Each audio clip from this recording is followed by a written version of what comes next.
Today I'm checking out the Cannibal roller coaster at Lagoon.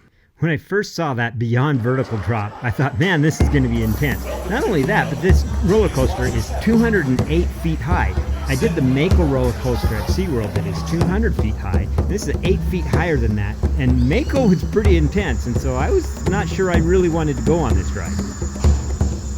So it starts out, you go into this dark elevator, and it takes you up to the top of the ride.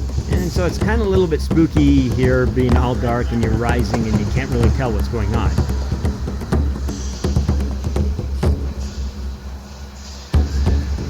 Oh, we went up the other side this time.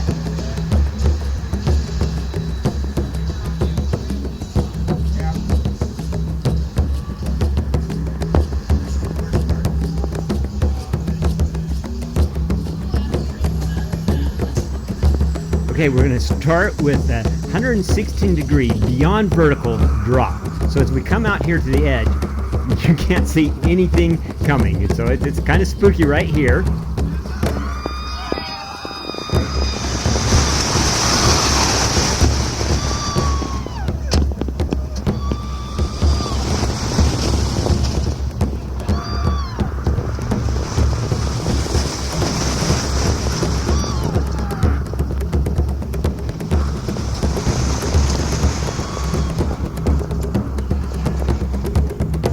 And now we're going to do what they call the Lagoon roll.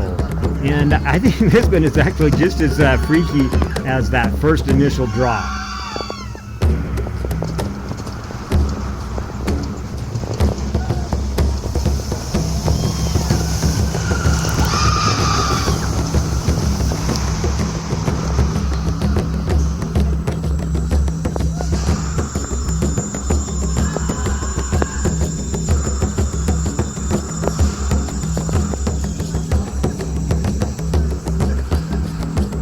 So this has got to be my favorite roller coaster at Lagoon, but compared to Mako, this is not that intense.